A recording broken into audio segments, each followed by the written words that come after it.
যেহেতু দাওয়াতের আরো কিছু জিম্মাদারি কাঁধে বাকি রয়ে গেছে, দীর্ঘদিন রাখলো পেটের ভেতরে, 3 অন্ধকারের ভেতরে থাকলেন। ফানাদা ফিজ যুলুমাত আল্লা ইলাহা ইল্লা আনতা সুবহানাকা ইন্নী কুনতু মিনাজ জালিমিন। সেই 3 অন্ধকারের ভেতরে ডাকতে শুরু করলেন, হে আল্লাহ, আপনি ছাড়া আর কোনো ইলাহ নাই, আমি আপনার পবিত্রতা বয়ান করছি, নিশ্চয় আমি জালেমের অন্তর্ভুক্ত। নবী ইব্রাহিম আলাইহিস সালাম আল্লাহর আদেশে ছেলের গলায় ছুরি চালাতে শুরু করলেন, কিন্তু ছেলের এখনো বড় মিশন বাকি আছে, মিশন তো শুরুই হয় না এখনো, যার কারণে চালালেন তো সর্বশক্তি দিয়ে, তো গলা কাটতে সক্ষম হয় নাই। একদল জালেম নবী ঈসা আলাইহিস সালামের ঘর ঘেরাও করে ফেললো, জানেই মেরে ফেলবে, শহীদ করে দিবে। এমনকি আজকালকার অবুঝ খ্রিস্টানরাও এটা বিশ্বাস করে ওদের নবীকে নাকি শহীদ করে দেওয়া হয়েছে, নাউযুবিল্লাহ। অথচ আমরা বিশ্বাস করি, চেষ্টা তো কম করে নাই ওরা, কিন্তু বার রাফাআহুল্লাহু ইলাইহি, ওরা পারে নাই, আল্লাহ তাকে নিজে আসমানে উঠিয়ে নিয়েছেন। কেন? মিশন এখনো বাকি আছে। বলবেন কি সেই মিশন? ইনজিলকে নাজিল হয় নাই? হয়েছে। তিনি কি ইনজিলের বার্তা মানুষের নিকট পৌঁছান নাই, এর ইলম মানুষকে শেখান নাই? তাও করেছেন। তো কোন মিশন বাকি? সেই মিশনের নাম হলো দাজ্জালের সঙ্গে তার একটা ফাইট হবে। দাজ্জালকে ধ্বংস করার বিশেষ জিম্মাদারি আল্লাহ তার কাঁধে দিয়ে দিয়েছেন। যতদিন পর্যন্ত এই মিশন কমপ্লিট না হবে, কিভাবে সম্ভব? লোকে তারে মেরে ফেলবে, লোকে তারে শহীদ করবে। তা আল্লাহ রসুলকে আল্লাহ পাঠিয়েছিলেন একটা মিশন দিয়ে। এজন্য বদরের ময়দানে নবী যখন সেজদায় লুটিয়ে পড়ে বলছিলেন, আল্লাহুম্মা ইন তাহলিক হাদিহিল ইসাবা মিন আহলিল ইসলাম লাম তুবাদ ফিল আরদ। হে আল্লাহ, আজকে যদি মুসলমানদের এই ক্ষুদ্র কাফেলা শহীদ হয়ে যায়, এই পৃথিবীতে আর কোনোদিনও আপনার ইবাদত হবে না। এটা নবীও বুঝতে পারছিলেন, ওই আবু জাহালরাও বুঝতে পারছিল। আবু জাহালও বলেছিল, লা ইউবাদুল্লাহু বাদা হাযাল ইয়াউমি আবাদা, আজকের দিনের পর এই পৃথিবীতে আর আল্লাহর ইবাদত হবে না। আল্লাহর ইবাদতের এক্সপায়ার ডেট আছে, খতম। এরপর আর জমিনের বুকে আল্লাহর ইবাদতই হবে না। এমনকি যে মুসলমানরা শরীক ছিলেন বদরের ময়দানে, তাদের হালতও উঠে এসেছে কোরআনে। অনেকের অবস্থা এমন মনে হচ্ছিল, কাআন্নামা ইউসাকুনা ইলাল মাউতি হুম ইয়ানজুরুন, ময়দানে আছেন, টিকে আছেন, অটল আছেন, অবিচল আছেন। তো পরিস্থিতি এতটাই গুরুতর ছিল, মনে হচ্ছিল যেন চোখের সামনে মৃত্যু দেখতে পাচ্ছেন, এরপরও তাদেরকে টেনে টেনে সেই মৃত্যুর নিকট নিয়ে যাওয়া হচ্ছে। এরপরও পারলো না কেন মারতে? এরপরও পারলো না কেন থামাতে? উম্মে জামিল একবার পাথর নিয়ে এসেছে, নবীর মাথা ফাটিয়ে দিবে। জালেমরা আল্লাহ নবীর ঘর ঘেরাও করে ফেলেছে, সকাল হলেই বের হলেই ধরে জবাই করে ফেলবে। চেষ্টা তো কম করলো না জীবনে।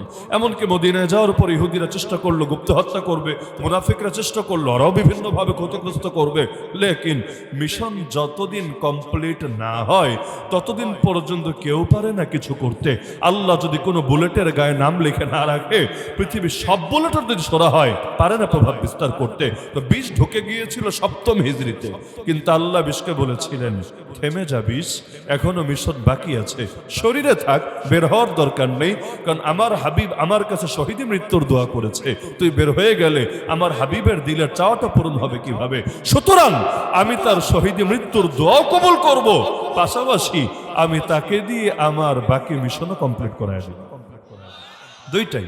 নবীজি তো শহীদ হতে চেয়েছেন, একবার না বারবার শহীদের দোয়া করেছেন। আমরা তো একবারও করিনি। কয়জন আছেন এখানে বলতে পারবেন, হুজুর আমি নিয়মিত শহীদ মৃত্যুর দোয়া করি? যারা বেশি ভালো মানুষ তারা হয়তো দোয়া করে, আল্লাহ নামাজে মরণ দিও, সেজদায় মরণ দিও, তাওয়াফে মরণ দিও, হজে মরণ দিও। এগুলো হলো বেশি ভালো মানুষের অবস্থা। লেকিন আমরাও যদি আল্লাহকে হাত তুলে বলি, আল্লাহ শহীদি মরণ দিও, দেখবেন পাবলিক আমিন বলবে না, চুপ থাকবে। এটা নিয়ে চিন্তায় পড়ে গেছে, বড় বিপদে পড়বে। কি হুজুর আনলাম, দোয়া দিচ্ছে নাকি বদদোয়া, এটা বোঝাই তো ডিফিকাল্ট হয়ে গিয়েছে। এই হলো বাস্তবতা।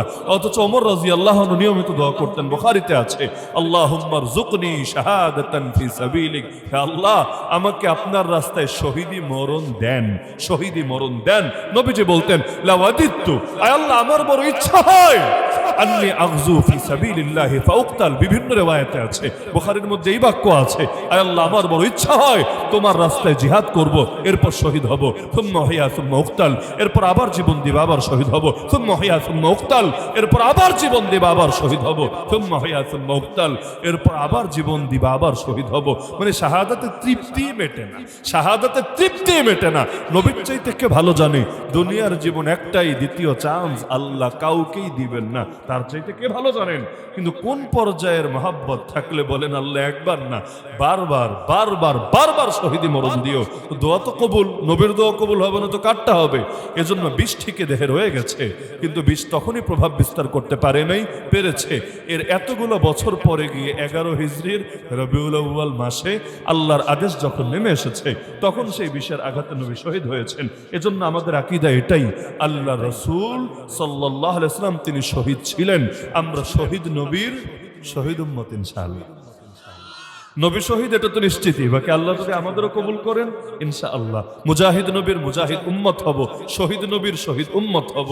এর চাইতে বড় গর্বের বিষয় আমাদের কি হতে পারে, যদি আল্লাহ কবুল করেন আর কি। তা আল্লাহ রাসূল সাল্লাল্লাহু আলাইহি ওয়াসাল্লামকে দিয়ে আল্লাহ রাব্বুল আলামিন এক পূর্ণাঙ্গ আদর্শ আমাদেরকে দিয়েছেন, এত বেশি পূর্ণাঙ্গ। তিরমিজি খুললে দেখবেন বিখ্যাত সাহাবী সালমান ফারিসি রাদিয়াল্লাহু আনহু, বৃদ্ধ সাহাবী, বয়স্ক সাহাবী, তাকে এক অমুসলিম এসে টিটকারি মেরে বলছে, কিরে কেমন নবী তোদের? আল্লামাকুম নাবিয়্যুকুম কুল্লা শাই হাত্তাল খিরাআ, তোদের নবী দেখি তোদেরকে সবকিছু শিখায় দেয়, কেমনে বাথরুম করবি এটাও শিখাইছি। লজ্জার বিষয়, নবী এই জাতীয় পচা পচা কথা মুখে নেয়, এটা কোন ব্যাপার? এটা কেমন ব্যক্তি তিনি? তিনি তো দামি দামি কথা বলবেন, মর্যাদাপূর্ণ শব্দ উচ্চারণ করবেন, বাথরুম কেমনে করবে না করবে লোকে এটাও তার শিখায় দেয়া লাগবে। টিটকারি মারছে, টিটকারি। কিন্তু সালমান রাদিয়াল্লাহু আনহু কথার মোড় ঘুরাইয়া দিলেন। মাঝে মাঝে এমন হয়, মাঝে মাঝে এমন হয়, যেই শব্দ দিয়ে আপনাকে গালি দিতে চায়, আপনি ওই শব্দরেই নিজের জন্য পজিটিভ বানায় নিতে পারেন। যেমন বিগত সময়ে রাজাকার শব্দ দিয়ে গালি দেওয়া হয়েছে, রাজাকারের নাতিপুতি শব্দ দিয়ে দমিয়ে দেওয়ার চেষ্টা করা হয়েছিল। যেই শব্দ দিয়ে দমাতে চেয়েছিল পাবলিক, সেটাকেই গর্বের সাথে তুমি কে আমি কে বলে ওই শব্দ দিয়ে আসল খেলা খেলে দিয়েছে। জঙ্গি শব্দ দিয়ে ওয়ার অন টেররের সেই প্রজেক্ট আমেরিকা থেকে এনে এই দেশে বাস্তবায়ন করতে গিয়ে এক জঙ্গি ডাক দিয়ে কত মায়ের বুক খালি করা হয়েছে, কত আলেমকে পর্যন্ত শহীদ করা হয়েছে। আলেমকে আমি আমার জীবনে সর্বপ্রথম হিফজ শুরু করেছি যে হুজুরের কাছে, আমি আমার জীবনের কথা বলছি। 2005-এ সারা দেশে যখন বোমা হামলা হলো, হঠাৎ করে একদিন রাতে, তাও তাহাজ্জুদের টাইমের দিকে, পুলিশ এসে ওনাকে ওই ক্লাসরুম থেকে, হিফজের বাচ্চারা কিন্তু শেষ রাতেও পড়ে, তাহাজ্জুদের টাইমে ক্লাসরুম থেকে ধরে নিয়ে গেল। এমন জুলুম করলো, করার পর কিছুদিন পর ছেড়ে দিল, মামলাও দেয়নি, মামলাও না, টর্চার ছেলে নিয়ে নির্যাতন করলো। লাস্টে গিয়ে ওরা বললো সরি আমাদের আসলে বুঝতে ভুল হয়েছে, এই নামের আরেকজনকে আমরা খুঁজছি, তার বাড়িও মৌলভীবাজার, আপনার বাড়িও মৌলভীবাজার, মূলত নামে নামে প্যাচ লেগেছে। কিন্তু এই কয়দিনে এমন নির্যাতন করেছে, আমাদের চোখ সাক্ষী, আমাদের চোখ সাক্ষী। এমনকি ওই হুজুরের আপন বড় ভাই, তিনি এখনো এই মাদ্রাসায় মুহাদ্দিস পদে জিম্মাদারিতে এখনো আছেন। তো কিছুদিন পর যখন তাকে ছেড়ে দিল, আল্লাহর বান্দা আর সুস্থ হয় নাই, 3 মাস না কয় মাস বেঁচে ছিল। এরপর একদম একদম মানে যুবক মানুষ, তখনও দাড়ি চুলও কিছু পাকা শুরু হয়নি, বয়স 30-এর আশপাশে হবে, আমাদের চোখের সামনে দুনিয়া থেকে চলে গেল। এখন যতই সরি বলুন, যতই প্রশাসন এটার জন্য ক্ষমা প্রকাশ করুক, তাও তো সরি বলবেও না, বলবেও না, প্রশ্নই তো আসে না। খালি কাপড় পাল্টালেই কি হয়, ভেতরে খাসলত তো চেঞ্জ হয়। আজও তো আমাদের ভাইদের গায়ে কিভাবে হামলা করা হচ্ছে, এজন্য রক্ত দিয়েছিল, এজন্য নতুন বাংলাদেশকে মুক্ত করেছিল, এজন্য ফ্যাসিবাদ দূর করেছিল। আরে মানুষ এই রক্ত দিয়েছিল নতুন একটা বাংলাদেশ পাওয়ার জন্য, কাউকে সরিয়ে অন্য কাউকে সুবিধা দেওয়ার জন্য না। কিন্তু হাজারবার পোশাক পাল্টালে কি হবে? পোশাক পাল্টানো সংস্কৃতিটাই তো ভালো না। এগুলো ছিল জাহেলি যুগের লোকদের বুদ্ধি। ওরা তওয়াফ করার সময়, হজ করার সময় ল্যাংটা হয়ে হজ করত। ওরা চিন্তা করতো পাপের দাগ, পাপের কলঙ্ক সব পোশাকে থাকে, তো এই জন্য যে পোশাক পরে পাপ করি, ওই পোশাক পরে আল্লাহর ঘর কিভাবে তওয়াফ করি? আল্লাহর একটা ইজ্জত আছে না, আল্লাহর একটা সম্মান আছে না, তো সম্মান দিয়ে উল্টায় ফেলছে। কিভাবে? একদম কাপড় চোপড় খুলে জন্মদিনের পোশাকে, মানে যেই পোশাক নিয়ে মায়ের পেট থেকে বের হয়েছে, ওই চামড়ার পোশাকে একদম ল্যাংটা হয়ে ওরা হজ করে ফেলতো। পুরুষরা দিনের বেলায়, নারীরা রাতের বেলায়। এতটুকু ভদ্রতা অবশ্য ছিল, এজন্য ওদেরকে ধন্যবাদ দিতে হয়। পুরুষ নারী একসাথে শুরু করলে তো আবার তওয়াফ না হয়ে অন্য কিছু শুরু হয়ে যেত। তো অন্তত এতটুকু সেন্স ছিল, মাশাআল্লাহ, এর জন্য আসলেই ধন্যবাদ পাওয়ার যোগ্য। পুরুষরা সারতো দিনের বেলায়, মহিলারা সারতো রাতের বেলায়। তাহলে ওদের ধারণা ছিল সব দোষ পোশাকের, অথচ পোশাকের দোষ কি? পোশাকের সমস্যা কি? পোশাক ওয়ালার না সমস্যা। এখনো এসে সেই একই বুদ্ধি, পোশাক পাল্টায় দিলে ঠিক হবে। কি হবে পোশাক পাল্টালে? কি হবে পোশাক পাল্টালে? এই পোশাক পাল্টানোর পর নতুন পোশাক পরেই যখন বলে আয় হাদির লাশ নিয়ে যা, আয় হাদির লাশ নিয়ে যা, এই কথা যখন বলে তখন আর বুঝতে থাকে না জালেমরা বিদায় হয়েছে। কিন্তু ওদের চারা চামুন্ডগুলো নতুন পোশাক পরে পুরনো খাসলত নিয়ে এখনো দেশে রয়ে গেছে।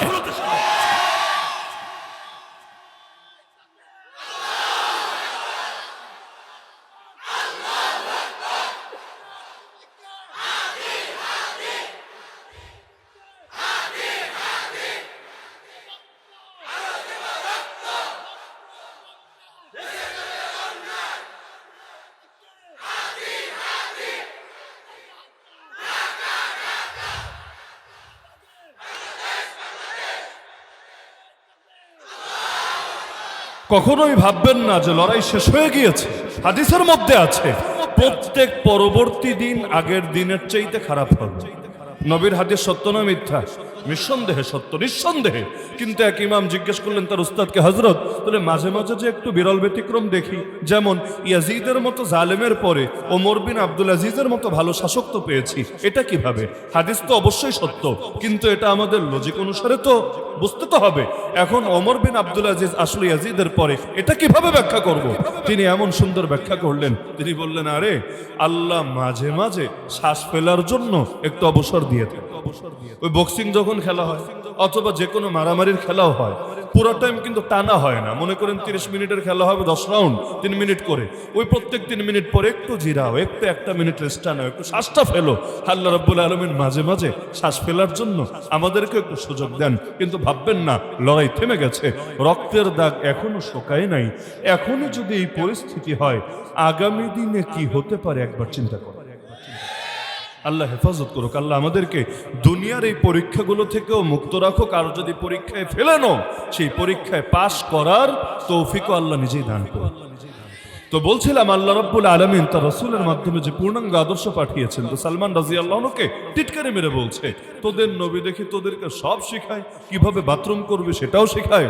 তিনি কথার মোড়টা পাল্টে দিলেন, তিনি বললেন, আজাল, আরে গর্বের কথা এটা। নবী আমাদেরকে শিখিয়ে দিয়েছেন যখন বাথরুম করব বুক বা পিঠ যাতে কেবলার দিকে না দেই। তিনি শিখিয়েছেন যখন বাথরুম করব 3টা ঢিলা দিয়ে যাতে পরিষ্কার করি। তিনি শিখিয়েছেন আমরা গোবর বা হাড্ডি দিয়ে যাতে আমাদের মল পরিষ্কার না করি। এখন ওই ফাজিল সে কি তার থেকে বাথরুমের আদব শিখতে চেয়েছে?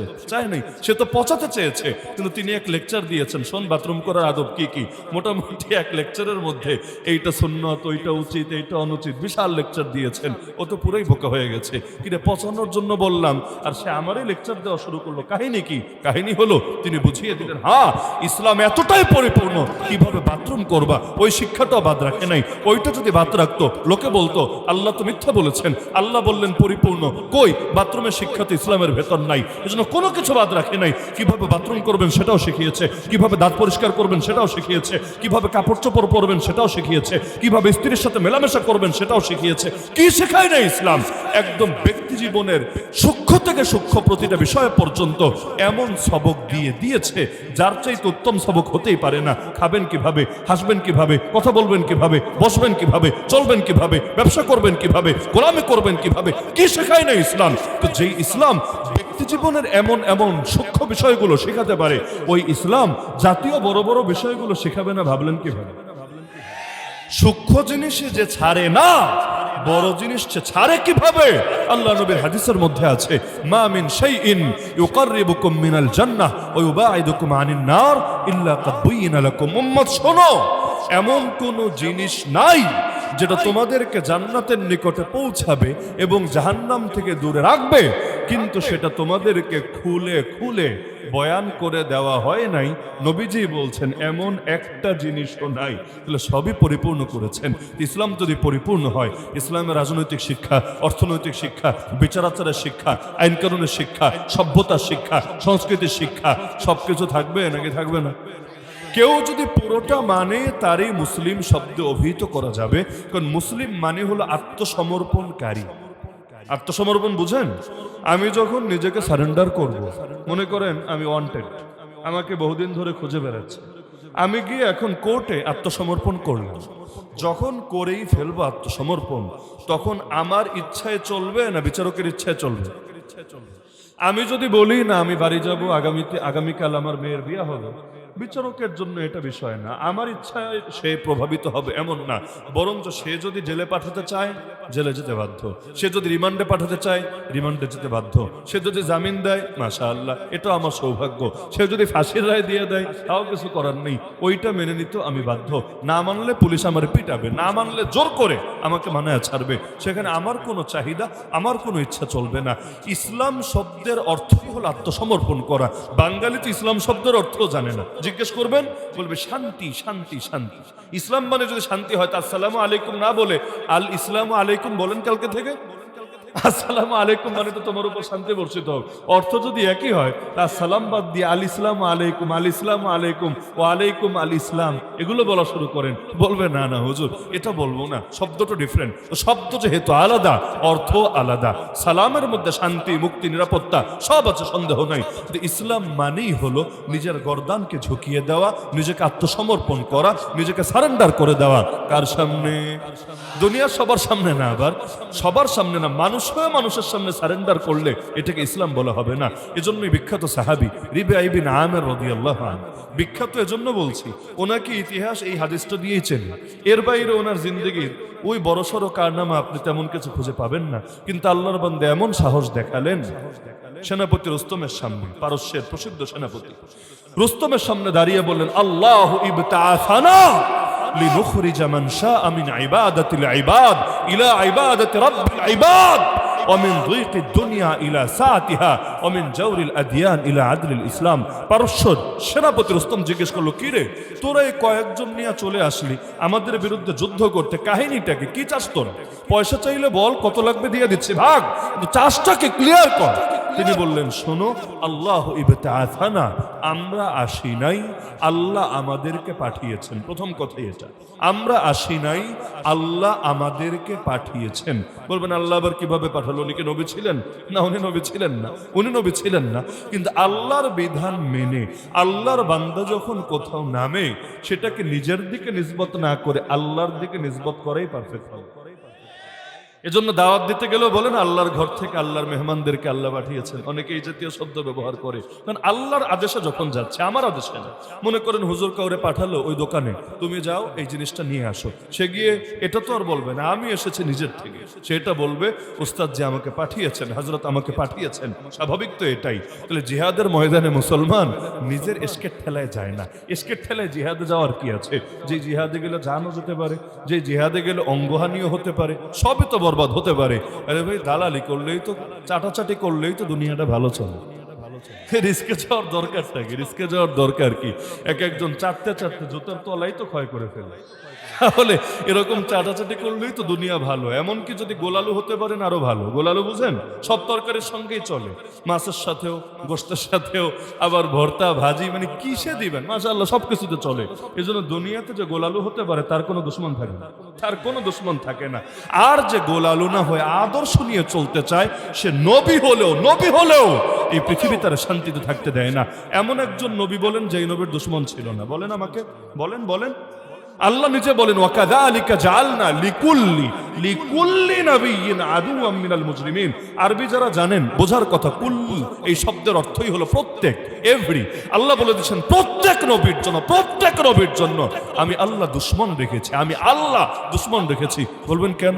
আল্লাহ তো চাইলে দুশমন ছাড়াও নবীদেরকে রাখতে পারতেন। হ্যাঁ, অবশ্যই পারতেন। যদি বলেন আল্লাহ পারতেন না, তাহলে তো আল্লাহর ক্ষমতা আপনি মানেনি না। আল্লাহ সব পারতেন, লেকিন আল্লাহ নিজেই দুশমন রাখেন। কেন? বন্ধু রাখেন শুকরিয়ার পরীক্ষা নেওয়ার জন্য, দুশমন রাখেন সবরের পরীক্ষা নেওয়ার জন্য। পরীক্ষা দুইটাই নেন। আল্লাহ এক পরীক্ষা নেন না, মুমিনের জীবনে দুই পরীক্ষা নেন। কখনো শুকরিয়ার পরীক্ষা নেন, আলহামদুলিল্লাহ, কখনো সবরের পরীক্ষা নেন, ইন্না লিল্লাহ। এই মাহফিলে আসলাম, কত মানুষ বসে বসে কথা শুনছেন, যাওয়ার সময় পকেটের মধ্যে খামও ভরে দিবেন, বেশ শুকরিয়ার পরীক্ষা, আলহামদুলিল্লাহ। লেকিন যখন আমরা কেরানীগঞ্জ থেকে কাশিমপুর থেকে কোর্ট, এই যখন আমরা এভাবে একটা বছর পর্যন্ত যখন এভাবে চলাফেরা করতাম, কেউ দেখতেও যাইতো না, কেউ কথাও শুনতো না, কেউ খোঁজ খবরও নিত না, ওই সময়ও তো সে আল্লাহর কাছেই তো পরীক্ষা, ইন্না লিল্লাহ। তাহলে কখনো শুকরিয়ার পরীক্ষা, কখনো সবরের পরীক্ষা, এর বাইরে মুসলমানের জীবনে পরীক্ষা নাই। আল্লাহ নবী রাষ্ট্রপ্রধান হয়েছেন, শুকরিয়ার পরীক্ষা। আল্লাহ নবী 3 বছরের বেশি জেল কেটেছেন, তো জেলের চাইতেও খারাপ, একদম অবরুদ্ধ থেকেছেন, খাবারও দেয়নি। সাহাবীরা পর্যন্ত গাছের পাতা খেতে খেতে মুখের মাড়িগুলো চলে গিয়েছে, নিজেদের বাথরুম পর্যন্ত ছাগলের মলের মতো হয়ে গিয়েছে। এরকম কষ্ট তো এই জামানার কারাগারেও দেয় না, আবু গারিব গোয়ান্তানামাও দেয় না। এর চাইতেও ভয়ঙ্কর পরিস্থিতি আল্লাহ রাসূল মোকাবেলা করেছেন, এগুলো সাফার করেই তিনি দুনিয়ার বুকে থেকেছেন। তাহলে বন্ধুও রাখেন যিনি, শত্রুও রাখেন তিনি। এজন্য আল্লাহ তার প্রিয় বান্দাদের 6টা গুণ বলেছেন কোরআনে। এর মধ্যে 5 নম্বর আর 6 নম্বর গুণ বড় মজা। 5 নম্বর গুণের সাথে 6 নম্বর গুণ স্বাভাবিকভাবে মাথায় ধরবে না যে এটার সাথে এটার কি মিল।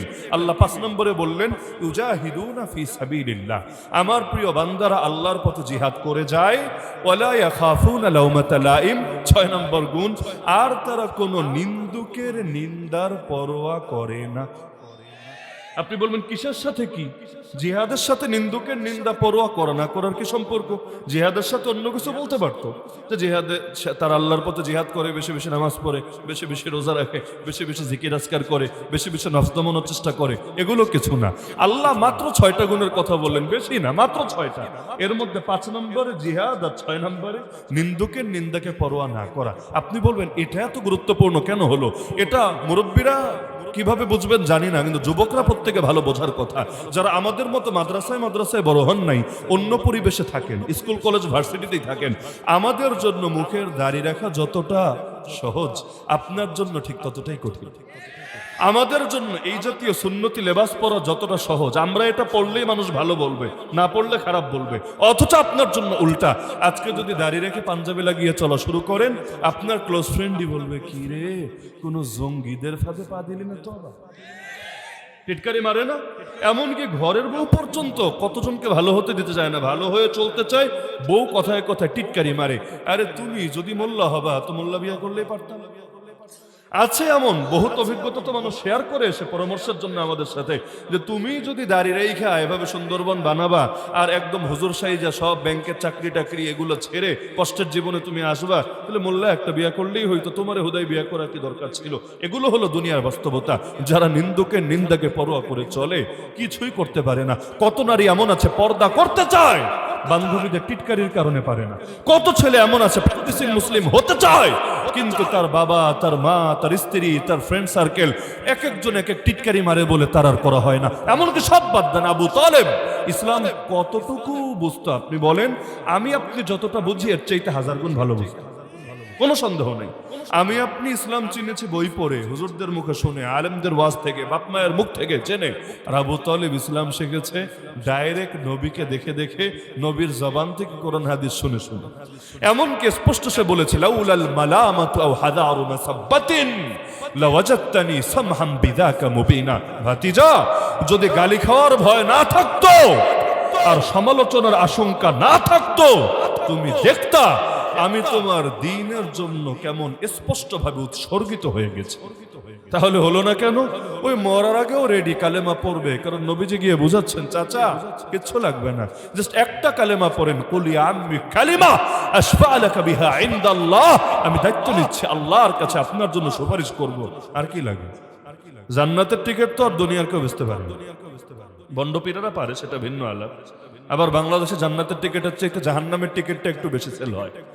জান্নাতের টিকিট আর কয়জনে বেচে? আবেগে মাঝে মাঝে কেউ বলে ফেলে, তো জাহান্নামের টিকিট মাশাআল্লাহ যে হারে বিক্রি হয়, সবাইরা জাহান্নামের টিকিট দিতে থাকে। কুল্লু হিজবিন বিমা লাদাইহিম ফারিহুন। এমনকি যারা সহি করে কোরআন শরীফ পড়তে পারে না, এরাও দেখবেন এক এক সময় যে হারে ফতোয়া ঝাড়তে থাকে। এমনকি ভূমিকম্পের কারণ পর্যন্ত লোকে আবিষ্কার করে ফেলে। কার শিরিকের কারণে ভূমিকম্প, কার কিসের কারণে, সুবহানাল্লাহ। এত বড় এলেম, এগুলো তো আসমান থেকে আল্লাহর বিশেষ দান, ইলমে লাদুন্নি। এগুলো কিতাব পড়েও পাওয়া যাবে না, মাদ্রাসায় গোটা জীবন কাটালেও পাওয়া যাবে না। আল্লাহর বিশেষ দান, আল্লাহ তাদের সিনার মধ্যে এই জাতীয় বিশেষ বিশেষ এলেম দাঁড় করে থাকেন। তো দুনিয়ার মধ্যে আল্লাহ রাসূল সাল্লাল্লাহু আলাইহি ওয়াসাল্লাম বলছেন না, চাচা জান্নাত দিয়ে দিব আপনারে। বাক্য দেখেন, চাচা জান্নাত দিয়ে দিব আপনাকে না, বলছেন চাচা দায়িত্ব নিচ্ছি আল্লাহর কাছে আপনার জন্য সুপারিশ করব। কারণ নবীকে সুপারিশের অনুমতি আল্লাহ দিবেন, এটা নবী জানেন। আসা আইয়াবাসাকা রাব্বুকা মাকামান মাহমুদা ওয়া হুয়া আশ-শাফাআতুল উযমা। আপনার রব আপনাকে মাকামে মাহমুদে উপনীত করবেন। আর মাকামে মাহমুদের ব্যাখ্যাই হলো আল্লাহ রাসূল কিয়ামতের দিন সুপারিশ করবেন ব্যাপকভাবে, আল্লাহ তাকে অনুমতি দিবেন। সুপারিশের দায়িত্ব নিচ্ছেন, যথেষ্ট। নবীর সুপারিশ কবুল নাকি কবুল না? নবীরটা কবুল হবে না তো কবুল হবে টাকা। আবু তালেবের জন্য যথেষ্ট ছিল, আর কিচ্ছু লাগতো না। খালি যদি নবীর সুপারিশ পেয়ে তো কিচ্ছু লাগতো না, তার যথেষ্ট ছিল। কিন্তু রেডি কালেমা পড়বে, কানে কানে এসে আবু জাহাল বলে, বেড়া সারা জীবন থাকলি বাপদাদার আদর্শের উপর, মরার আগে বাচ্চা পোলাপানের ফাঁদে পা দিবি? লোকে কি বলবে, লোকে কি মন্তব্য করবে তোরে নিয়ে? তুই বেটা একটা সমাজের গণ্য মান্য সম্ভ্রান্ত একজন নেতা, এখন এই বাচ্চা পোলাপানের দলে যদি তুই গিয়া ভিড়িস তোর নিয়ে ট্রোল হবে মরার পর। আচ্ছা মরার পর ট্রোল হলেই কি আর মরার পর ফুলের মালা দিলেই কি? যদি কবরের ভেতর দাউ দাউ করে আগুন জ্বলে আর প্রত্যেক বছর কবরের উপর যদি মানুষ 10 মণ করে ফুলও দিতে থাকে আপনার স্মরণে, লাভটা কি আমারে বুঝান না?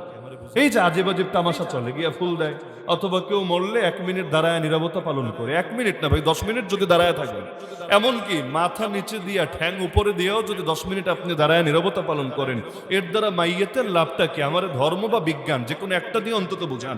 ধর্ম রাখেন, অন্তত বিজ্ঞান দিয়া বুঝান। যদি এমন হয় হুজুর 1 মিনিট দাঁড়ায় নীরবতা পালন করলে মোটামুটি কবরে 1 ঘন্টা সুখ থাকে, তাও নয়তো চলতো মাশাআল্লাহ। আবার 1 কেজি ফুল দিলে মোটামুটি মায়ের 1 সপ্তাহ বন্ধ থাকে, তাও চলতো মাশাআল্লাহ।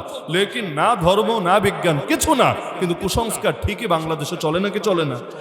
দোয়া দুরুদের খবর নাই, আসর জাতীয় এই জাতীয় ফাইজলামির খবর। তো এখন মূল বিষয়, মরার পরে আপনারা ভালো বললেও কিচ্ছু আসা যায় না, মন্দ বললেও কিচ্ছু আসা যায় না। আবু জাহালের কল্লা যখন কাটা হচ্ছে, সাহাবী আব্দুল্লাহ বিন মাসউদ রাদিয়াল্লাহু আনহু গেলেন কল্লাটা নিয়ে নবীরে হাদিয়া দিবেন, নবীজি দেখে খুশি হবেন, কল্লা কাটতে গেছেন। এখন আবু জাহাল এমনি মরছে মরছে অবস্থা, কারণ বাচ্চা দুইজনই ওরে মোটামুটি আধামরা করে দিয়েছে। কল্লা না কাটলে একটু পরে এমনি মরতো রক্ত বের হতে হতে। তিনি কল্লা কাটতে গিয়েছেন। আবু জাহাল বলে, ভাতিজা কাটবা তো কাটো, লেকিন একটু নিজ দিয়া কাটো। আব্দুল বিন মাসউদ চমকে উঠলেন, কাহিনী উপর দিয়া কাটলেও যা, মাঝখান দিয়া কাটলেও যা, নিজ দিয়া কাটলেও তা, এখানে তো রেজাল্টে কোনো পার্থক্য নেই, সবগুলোর পরিণতি একটাই, ও মরবে। নাকি পার্থক্য আছে? কোনো পার্থক্য নাই। তিনি অবাক, কি হবে? আবু জাহাল নিজেই ব্যাখ্যা করে দিল, কিছু বোঝো না, কিছু বোঝো না, নিজ দিয়া কাটলে কল্লাটা সাইজে একটু বড় হবে। বড় হলে কি হবে?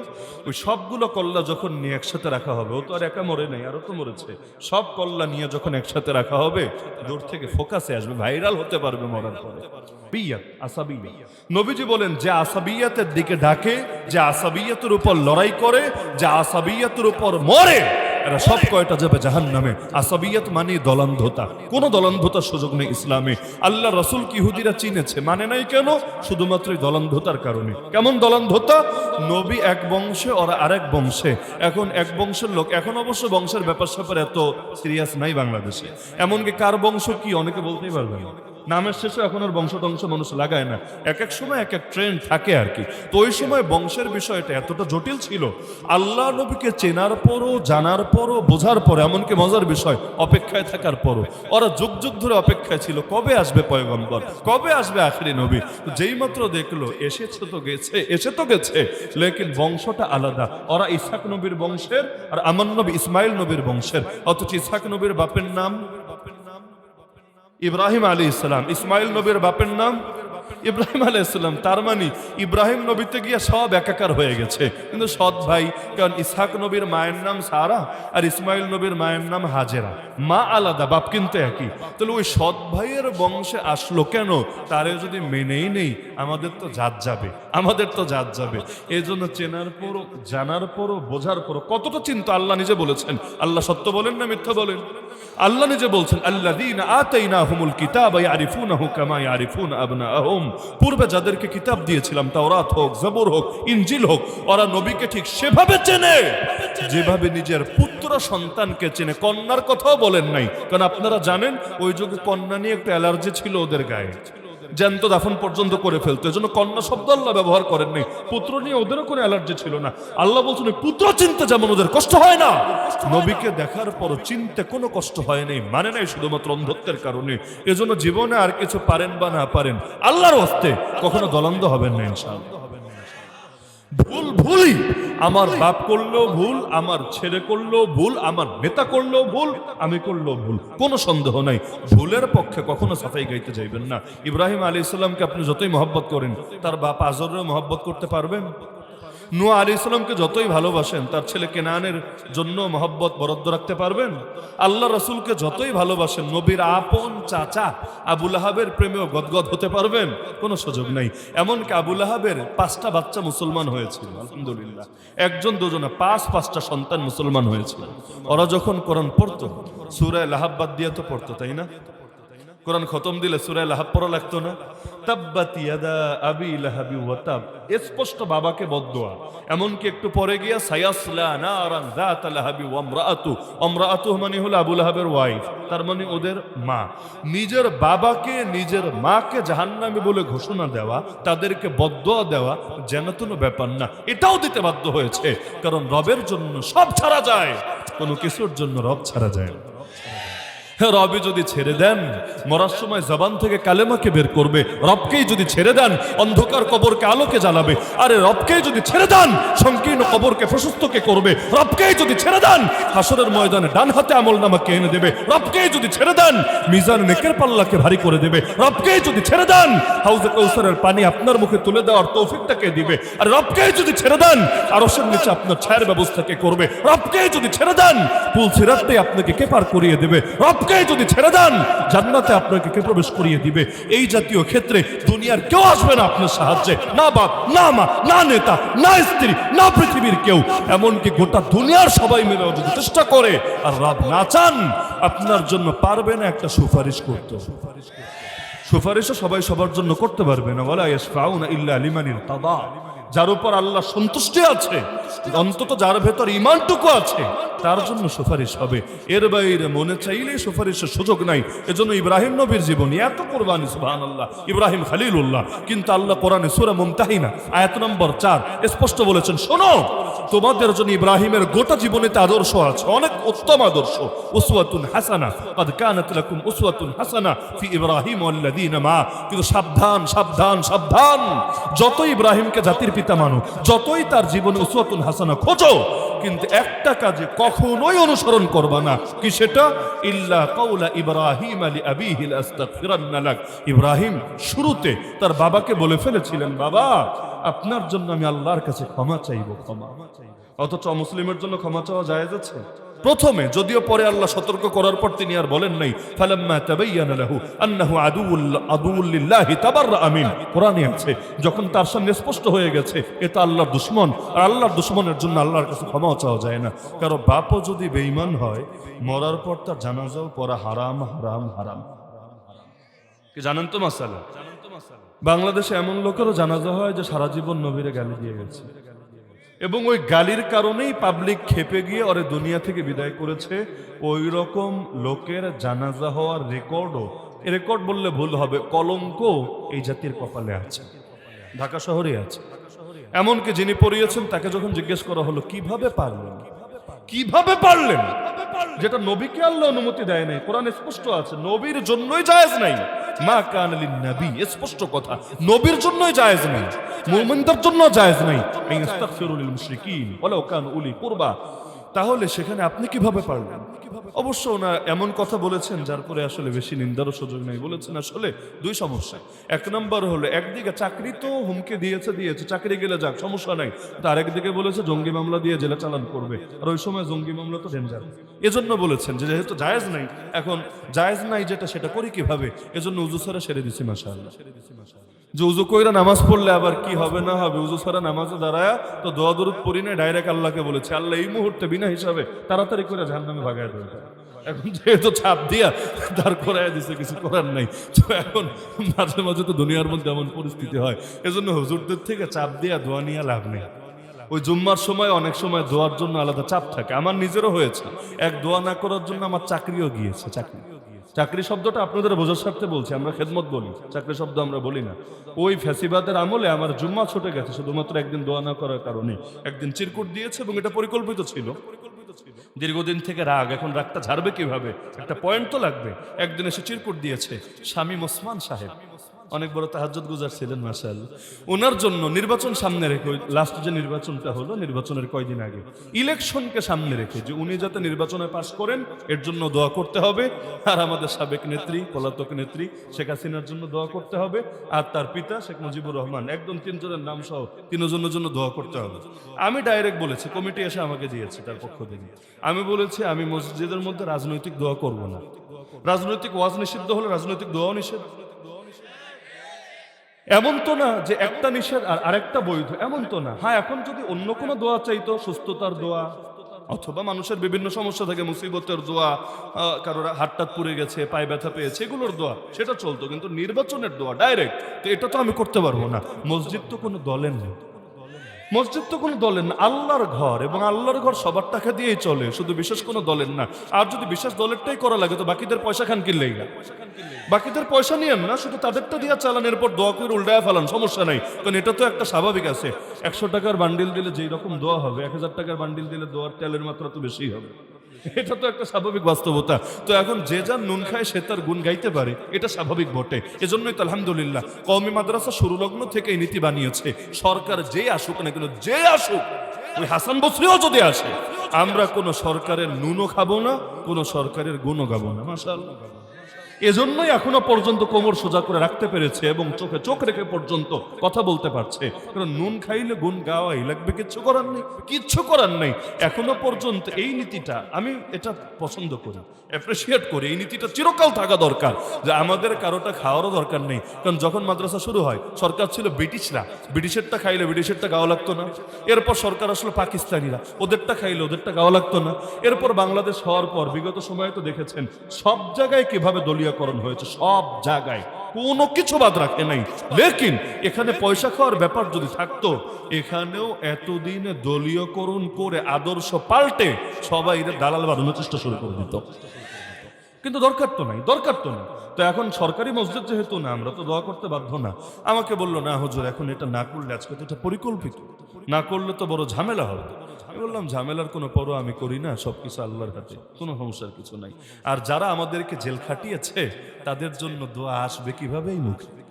তখনও মামলাও চালু, আমার মামলাও চালু, কোর্টে হাজিরা দিতে দিতে জীবন শেষ। যারা আমাদেরকে জেল খাটিয়েছে, কেমনে ভাবলেন তাদের জন্য দোয়া বের হবে এই জবান দিয়ে? কিভাবে, এটা কিভাবে সম্ভব? এখন বললো না হুজুর করাই চলে। আমি বললাম আচ্ছা, তাহলে যদি অন্য দল চিরকুট দেয়, দল তো আরো আছে, নির্বাচনে তো সবাই দাঁড়াবে, তাহলে বাকিরা যদি চিরকুট দেয় তাদের জন্য দোয়া এলাও তো? বললো না, তারা যখন ক্ষমতায় আসবে তখন কইরা। সুন্দর জবাব। অবশেষে আমি দোয়া করি নাই। জুম্মার পরে আমার সুন্দর ফোন দিয়েছে, একদম মসজিদে হাউকাউ। এবং একবার ভেবেছিলাম তাহলে ওই দিন আরবিতেই দোয়া সাইরা দিই, মানে বাংলা মুখে আনার দরকার নেই, আরবি তো বাঙালির গায়ে লাগে না, বোঝে না। আর হুজুর যেহেতু আরবিতে বলেছে, ভাববে ভালো কিছুই তো বলেছে, এখন ওইটা তো সমস্যার কিছু নাই, কিন্তু ইচ্ছা করে বাংলায় করেছে এবং এড়িয়ে গিয়েছি। তো যা করার তোমরা করো, কারণ আদর্শ গোপন করার কিছু নাই। আদর্শ গোপন করা আমি মনে করি ভণ্ডামি। এজন্য আল্লাহ রাসূল সাল্লাল্লাহু আলাইহি ওয়াসাল্লাম যখন একা ছিলেন, আদর্শ গোপন করেন। ইব্রাহিম নবী যখন ফুল একা, সাথে একটা লোকও নাই, নমরুদের আগুনে গিয়েছেন, কিন্তু আদর্শ গোপন করেন নাই। মিল্লাত ইব্রাহিমই এটা, ইব্রাহিম আলাইহিস সালামের আদর্শই এটা, যে হক শুধু দিলে থাকবে না, হক থাকবে জবানে। হক শুধু দিলে না, হক থাকবে জবানে। ইয ক্বালু লিকাওমিহিম ইন্না বুরাআউ মিনকুম ওয়া মিম্মা তা'বুদুনা মিন দুনিল্লাহ। যখন ফুল একা, তখন জাতিকে বলেছিলেন, শোনো জাতি, তোমাদের সাথে আমাদের কোনো সম্পর্ক নাই, সব সম্পর্ক ছিন্ন। যতদিন আল্লাহরে মেনে না নিবা, ততদিন তোমাদের মাঝে আর আমাদের মাঝে শত্রুতা এবং বিদ্বেষ প্রকাশিত। স্পষ্ট কথা বলেছেন। আল্লাহ তো এটা ফাও শোনান নেই কোরআনে, আদর্শের জন্যই তো শুনিয়েছেন। ব্যাস আমাকে ফোন দিলে হুজুর আসার দরকার নেই। আমি বললাম এটা না বললেও আমি বুঝে ফেলেছিলাম, কষ্ট করে বলা লাগতো না, এমনিও আর আসতাম না। ইনশাআল্লাহ আপনারা আপনাদের মতো থাকেন। অবশেষে যেই ফাজিল এই বেয়াদবিটা করেছিল, 5ই আগস্ট পাবলিক তারে মুসল্লিদের দিলে তো কষ্ট ছিল, এমন মায়ের দেওয়া দিয়েছে। আমারে বললো হুজুর জানেই মেরে ফেলতাম, শুধু আপনি যাতে একটু দেখতে পারেন এজন্য একটু হায়াতে বাকি রেখেছি। আর হাত পা ভেঙে চুরে একদম জিন্দেগি বরবাদ করেছে। এরপর আবার আমার জোর করে নিয়ে গেছে। ততদিনে আমি অন্য জায়গায় জয়েন করেছি। এরপরও বেচারা যেহেতু এত কষ্ট করেছে, বললাম ঠিক আছে, একটু ধন্যবাদের জন্য 2-3 সপ্তাহ আসা লাগে, গেলাম, একটু তাদেরকে কৃতজ্ঞতা জানিয়ে এরপর আনুষ্ঠানিকভাবে বিদায় নিয়ে চলে আসলাম। তাহলে এক দোয়া নিয়ে কত সিরিয়াস হতে পারে, অথচ জোর করে দোয়া আদায় করলে ওই দোয়া কবুল হবে? জোর করে কোনো কিছুই হয় না। যদি আপনাকে রাস্তায় আটকে জোর করে ঘুষ খায়, টাকা খেলো, আবার লাস্টে বললো অন্তরে দাবি নাই তো। আপনি দেখছেন এখন যদি বলি দাবি আছে, মামলা তো দিবেই, আবার ওই সময় টাকা তো এসে এটা আরো বেশি যাবে বটে। আপনি বলেন না স্যার আর কি দাবি, আপনার জন্য কইল যেটাও কইলা দিতে রাজি। এখন একদম মুখ দিয়া সুন্দর বলে দিলেন, সে তো মহাখুশি, পিওর হালাল। আছে এমন কিছু দরবেশ বাবা বাংলাদেশে, এরা একদম অনুমতি নিয়ে খায়। এরা তো ভাবে মাশাআল্লাহ হালাল হয়েছে, কিন্তু ফতোয়া আমার দেওয়া লাগবে না, নবীজির ফতোয়া আছে, লা ইয়াহিল্লু মালু ইমরিইন মুসলিমিন ইল্লা বিতিবি নাফসিহি। মুসলমানের দিলের খুশি না থাকলে সম্পদ হালাল হয় না। এজন্য আমরা যখন ছাত্র ছিলাম, উস্তাদদেরকে ইস্তেমাই ভাবে কোনো হাদিয়া দিলে উস্তাদরা নিতেন না। আমরা দেখেছি এটা নিতেন না কেন? যেমন আমাদের সময় এক উস্তাদ, জুয়ান উস্তাদ, বিয়ে শাদী করলেন নতুন। আমরা সকলে এখন বিয়ের পরে হুজুরে একটু উপহার দেওয়া দরকার, সবাই মিলে চাঁদা উঠিয়ে, এই চাঁদা ওই চাঁদা না আর কি, মহব্বতের সাথে উঠিয়ে আমরা হুজুরকে একটা গিফট দিলাম। এখন তিনি বললেন না আমরা এটা নিব না। আমরা একটু শখ খেলাম, তখন ছোট মানুষ, যে হুজুর এত আশা করে আমরা কিনলাম দিলাম, কেন নিবেন না? হুজুরের জন্য, হুজুর ওয়াইফের জন্য, দুই রকম হাদিয়া আছে। বললেন কারণ এটা ব্যক্তিগতভাবে কেউ দিলে নিব কি নিব না আমি চিন্তা করতাম, কিন্তু সবার টাকা যেহেতু উঠিয়েছে এখানে, প্রত্যেকের দিলের খুশি ছিল, গ্যারান্টি দিবা কিভাবে? এমনও তো হতে পারে চক্ষু লজ্জার কারণে কেউ শরিক হয়েছে, তার আসলে চাপ এই মাসে টাকা দরকার, কিন্তু না দিলে বন্ধুরা কি বলবে, ক্লাসমেটরা তারা খারাপ ভাববে, এজন্য চক্ষু লজ্জার খাতিরে সে দিয়েছে। এখন একজনও যদি এমন থাকে, আমি তো আর গায়েব জানি না, তাহলে ওইটা তো আমার জন্য আসলে হালাল হবে না। তা আমি তো এরকম সামগ্রিক সম্পদ থেকে নিতে পারি না। সুবহানাল্লাহ, তাকওয়ার লেভেল দেখেন, আল্লাহর ভয় কোন লেভেলে চিন্তা করেন। অথচ বাংলাদেশে কি আজীব সিস্টেম রে ভাই, দেশ যে চলে, এই যে করের টাকাগুলা নেয়, এর মধ্যে বিশেষ করে ভ্যাটটা যে নেয়, এখানে কার অনুমতি আছে আর কয়জনের স্বতঃস্ফূর্ততা আছে? একজন ধরেন বসুন্ধরা কোম্পানির মালিক, যমুনার মালিক, সে যদি এক পাতা প্যারাসিটামল কিনতে যায়, তাকে যেই পরিমাণ ভ্যাট দিতে হবে, একটা ভিক্ষুক সারাদিন ভিক্ষা করে গায়ে জ্বর চলে এসেছে, রোদে পুড়ে পুড়ে বৃষ্টিতে ভিজে ভিজে, সে যদি এক পাতা প্যারাসিটামল কিনতে যায়, একটা মিনিটের জন্য কল দেয়, তাকে সমান হারে, একদম সমান হারে ভ্যাট দিতে হবে। এটা যদি জুলুম না হয়, জুলুম কারে বলে? ইসলামও তো যাকাত সবাইকে দিতে বলে নাই, সদকাতুল ফিতর সবাইকে দিতে বলে নাই, কোরবানি হজ সবাইরে বলে নাই। তো যেটা ইসলামের ফরজ বিধান, ফরজ সুন্নত না, সেখানে ইসলাম এত ছাড় দিয়েছে। সেখানে এই কর ব্যবস্থা, আধুনিক কর ব্যবস্থার মধ্যে কি হারে জুলুম চলে, এমনকি আপনারা জানেনই না ভাই, যেই হারে মাসে ইনকাম করেন, হিসাব করলে দেখবেন আপনার ইনকামের 30-40% অটো নাই। এমনকি আমার ব্যক্তিগত বিশ্লেষণ, কেউ যদি আমার এর উপর চ্যালেঞ্জ করে, আমি একদম যুক্তি দিয়ে বুঝাই দিতে পারবো। পূর্বের আমলে জমিদার প্রথা যখন ছিল, সে সামন্তবাদ, ওই সময়ে জমিদাররা যে হারে কর নিত না গরিবদের থেকে, কৃষকদের থেকে, বর্তমানে আধুনিক এই রাষ্ট্রগুলোতে, এই দেশেও কর এর চাইতে বেশি নেওয়া হয়। তবে পার্থক্য একটা টের পাওয়া যায়, আরেকটা টের পাওয়া যায়। যেমন ধরেন যারা কওমি মাদ্রাসায় পড়াশোনা করে, অনেকে তো আছে সামর্থ্য নাই, মাদ্রাসা থেকেই তাদেরকে গরিব ফান্ড থেকে, এতিম ফান্ড থেকে অর্থ দিয়ে থাকে, সেখান থেকে খাওয়া দাওয়া করে তারা বড় হয়। অনেকে এটা নিয়ে খোটা দেয়, তোরা তো লিল্লা খাস, তোরা তো জাকাত খাস, তোরা তো সদকা খাস, এগুলো নিয়ে টিটকারি দেয় না? মানুষের পয়সা খায়া খায়া বড় হস, টিটকারি মারে।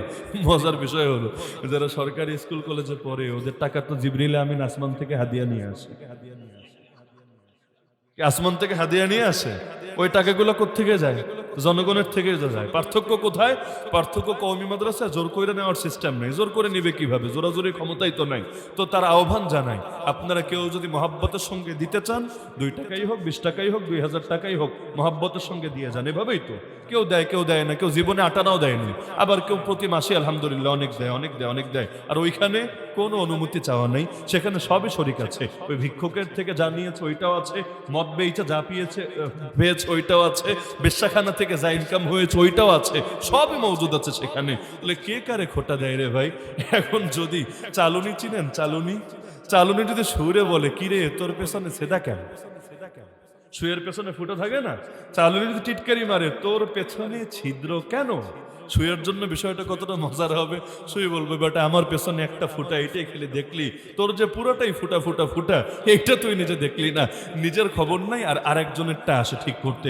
এগুলোই তো হচ্ছে বাংলাদেশে। আল্লাহ হেফাজত করুক। একজন যখন আরেকজনের ব্যাপারে দাবি করে, ওর শিরকের কারণে ভূমিকম্প নেমে এসেছে, অথচ নিজে যদি আল্লাহ ছাড়া অন্য কাউরে ক্ষমতার মালিক মনে থাকে, এর চাইতে বড় শিরিক পৃথিবীর বুকে কি হতে পারে? ফেরাউনের শিরিক কি, নমরুদের শিরিক কি, আবু জাহেলের শিরিক কি? সকলের মূল শিরিক এটা। এরা কেউ নবী চেনে নাই, এই দাবি যদি কেউ করে ও মূর্খ। ওরা নবী চিনেছে, নবী বুঝেছে, নবীর দাওয়াত একদম হৃদয় দিয়ে অনুভব করতে পেরেছে, মানে নাই কেন? শুধুমাত্র এ কারণে, মানলে ক্ষমতাটার মালিক কে হবে, ক্ষমতার মালিক কে হবে। এজন্য বেলালের কালেমা পড়তে সমস্যা হয় নাই, আম্মারের সমস্যা হয় নাই, ইয়াসিরের সমস্যা হয় নাই, খুবাইব খাব্বাবের সমস্যা হয় নাই, সুমাইয়ার সমস্যা হয় নাই, কারণ তাদের কাছে ক্ষমতার কোনো ধান্দা নাই। তারা গরিব দুঃখী মানুষ, সাধারণ মানুষ, নবীর দাওয়াত শুনেছে, দিলে বুঝে এসেছে, এসে কালেমা পড়ে দিয়েছে, লা ইলাহা ইল্লাল্লাহ মুহাম্মাদুর রাসূলুল্লাহ। কিন্তু আবু জাহাল চিন্তা করেছে, আমি যদি লা ইলাহা ইল্লাল্লাহ পড়েই ফেলি, তাহলে ক্ষমতা তো আর আমার হাতে থাকবে না, ক্ষমতার মূল মালিক হবে কে? নবীও না ডাইরেক্ট আল্লাহ আল্লাহ। নবী হবেন আল্লাহর খলিফা, আল্লাহর প্রতিনিধি। আল্লাহ যেভাবে বলবেন ব্যাস তিনি সেটা জাস্ট বাস্তবায়ন করবেন। তার নিজের থেকে আল্লাহর বিধানের উল্টা করার কোনো অনুমতি নাই, কোনো সুযোগই নাই। আবু জাহাল চিন্তা করেছে, এখন যদি আমি কালেমা পড়েই নেই, আমি নবীরে মেনেই নেই, ঝামেলা কোথায়? আরে ঝামেলা হলো এখানে, কালেমা যদি মেনেই নাই বড় বড় বোতল টানবে কিভাবে? কালেমা যদি মেনেই নাই সন্ত্রাস করবে কিভাবে? কালেমা যদি মেনেই নাই মাদকের কারবার চালাবে কিভাবে? কালেমা যদি মেনেই নাই গরিবের হক মারবে কিভাবে? কালেমা যদি মেনেই নাই নারীর ইজ্জত নিয়ে ছিনিমিনি খেলবে কিভাবে? কালেমা যদি মেনেই নাই চাঁদায় ভাগ বসাবে কিভাবে? কালেমা যদি মেনেই নাই নিজের বানানো আইন জাতির উপর চাপাবে কিভাবে? কালেমা যদি মেনেই নাই জমিনের মধ্যে আলো জ্বলে যাবে, আর আলো যদি জ্বলে যায় অন্ধকার তো ল্যাজ গুটিয়ে পালাতে বাধ্য হবে, আর অন্ধকার যদি ল্যাজ গুটিয়ে পালায় ওর ধান্দাবাজের রাস্তা তো সব বন্ধ হবে। কেউ যদি বলে আবু জাহাল নবীকে চেনে নাই, সে মহামূর্খ ছাড়া কিছু না। সব চিনেছে। এজন্য দেখবেন যত নবীর নাম কোরআনে পাবেন খুব বেশি নাই, কোরআনে মাত্র 25 থেকে 26 জন নবীর নাম আছে, মাত্র মাত্র মাত্র। বলবেন 25 বা 26, বা কেন বললেন? বললাম কারণ বাকি একজন এমন তিনি আসলে নবী কিনা এটা নিয়ে ইখতিলাফ আছে, কারো মতে নবী কারো মতে নবী না। এজন্য 25 বা 26 মানে 30ও নাই। হ্যাঁ, বাকিদের কথা আল্লাহ ইঙ্গিতে বলেছেন, ওয়া রাসূলুল্লাহ নাসসুম আলাইহি। আল্লাহ বলেছেন নবী, এর বাইরে আরো বহু নবী রাসূল আছে, তাদের গল্প আমি আপনাকে শুনাইনি। এই যে 25-26 জন আছে, প্রত্যেকের কমন একটা দৃশ্য পাবেন কোরআনে, কমন দৃশ্য। সেটা হলো তাদের মূল প্রতিদ্বন্দ্বী, মূল দুশ্মন, মূল বিরোধী ছিল গরিবরা না, কৃষকরা না, শ্রমিকরা না, দিনমজুররা না, বরং নিজ নিজ সময়ের নেতারা। দেখেন ফেরাউন কে, নমরুদ কে, আবু জাহাল কে, আসহাবুল উকদুদের ঘটনার সেই বাদশা কে। কমন দৃশ্য, কমন, একদম কমন দৃশ্য। তাদের মূল শত্রু ওই জামানার বাদশারা বা নেতারা। কেন? বাদশাদের মাথায় ঘিলু কম, জ্ঞান বুদ্ধি কম না, সব বেশি, কয়েক কেজি করে বেশি, একদম সামান্য না, কয়েক কেজি করে বেশি। তারপরও ঝামেলা কোথায়? স্বার্থের দ্বন্দ্ব। এই যে আজকেও বাংলাদেশের সংবিধানে লেখা আছে, এখনো যে সংবিধান বলবৎ, সকল ক্ষমতার মালিক আল্লাহ। আবার কোন পৃষ্ঠায় লেখা রেখে? সকল ক্ষমতার উৎস জনগণ, জনগণ। এমনকি মজার বিষয়, আমরা তো মাঝে মাঝে আবেগে অনেকে স্লোগান দেয় আল কোরআনের আলো সংসদেও জ্বালো। সংসদে কিন্তু বহু আগে জ্বলা, সেটা হলো আরবি কোরআন আর কি। এজন্য দেখবেন জাতীয় সংসদ অধিবেশন কোরআন তেলাওয়াত ছাড়া শুরু হয় না। বিটিভিও যেমন কোরআন তেলাওয়াত দিয়ে শুরু হয়, তাই না? একইভাবে জাতীয় সংসদের অধিবেশন ও কোরআন তেলাওয়াত দিয়ে শুরু হয়। দেখলে মনে হবে মাশাআল্লাহ, এক একজন তো হাসান বসরি এইমাত্র জান্নাত থেকে পালিয়ে এসেছে, 2 মিনিট আগেও ছিল, ফেরেশতারা মনে হয় খেয়াল করতে পারে না, এইমাত্র নেমে চলে এসেছে দুনিয়ায়। এত মহব্বত কোরআনের। এমনকি মন্ত্রী পরিষদের মিটিং যেখানে হয়, এমনকি এখন ডক্টর ইউনূস সাহেব যেখানে বসে মিটিং করে, দেখেন উপরে কি লেখা, দেখেন দেখেন। এটা তো আমরা যদি মাদ্রাসার ছাদে লেখা লাগায় দেই কাপড়ের টুকরা, অনেকে বলবে দেখ দেখ জঙ্গিবাদের পতাকা। অথচ প্রধান উপদেষ্টার ওই জায়গায়ও দেখবেন উপরে লেখা, কি লেখা জানেন? কালো ব্যাকগ্রাউন্ডে লা ইলাহা ইল্লাল্লাহ মুহাম্মাদুর রাসূলুল্লাহ, তাওহীদের কালেমা লেখা, কালেমা লেখা, কালেমা। এই কালেমা আর কোরআনের পর আর কিছু লাগে নাকি দুনিয়ার বুকে? সবই তো হয়ে গেছে। ঝামেলাটা কোথায়? ঝামেলা হলো এখানে, শুরু তো হয় কোরআন দিয়ে, একটু পর আইনও হয় কোরআনের বিরুদ্ধে। নাহলে বেশ্যাখানা খুলেছে, এটা কোন কোরআনের আইনে আছে? মদের বারের লাইসেন্স দিয়েছে, এটা কোন কোরআনের আইনে আছে? সুদী ব্যবস্থা চলে, এটা কোন কোরআনের আইনে আছে? গান বাজনা অবাধ করেছে, কোন কোরআনের আইনে আছে? ভাস্কর্যের নামে মূর্তি 6 লাভ ঘটিয়েছে, কোন কোরআনের আইনে আছে? শুরু হলো যে কোরআন দিয়ে, আইনও হলো সেই কোরআনের বিরুদ্ধে। কেন? জবাব সেই গোড়ায়, ক্ষমতার মালিক তো আল্লাহরে মানেই না, আল্লাহরে খালি বিপদে মুক্তির মালিক মেনেছে। মা অসুস্থ, লাগা কোরআন খতম। বাপ অসুস্থ বা মারা গেছে, হুজুর একটা কোরআন খতম পড়ে দেওয়া যায় না? বিদেশে যাওয়ার ভিসা দরকার, কোরআন খতম। মানে কোরআন রে বানিয়েছে বিপদ মুক্তির একটা কিতাব বা দুনিয়ার ধান্ধার একটা মাধ্যম, কিন্তু কোরআনের আলোয় নিজেদেরকে আলোকিত করতে রাজি না। এটাই তো বাস্তবতা। কিন্তু এভাবে চলতে পারে না। আমার সেই প্রথম থেকে এই পর্যন্ত মূল বার্তা একটা, ইসলাম পরিপূর্ণ নাকি পরিপূর্ণ না? আমাকে বলেন পরিপূর্ণ নাকি পরিপূর্ণ না? ইসলাম যদি পরিপূর্ণ হয়, ইসলাম অর্থই যদি আত্মসমর্পণ হয়, মুসলিম মানেই যদি আত্মসমর্পণকারী হয়, তাহলে আমি ইসলামের পরিপূর্ণতা না মেনে নিজের মুসলিম দাবি করব কোন মুখে?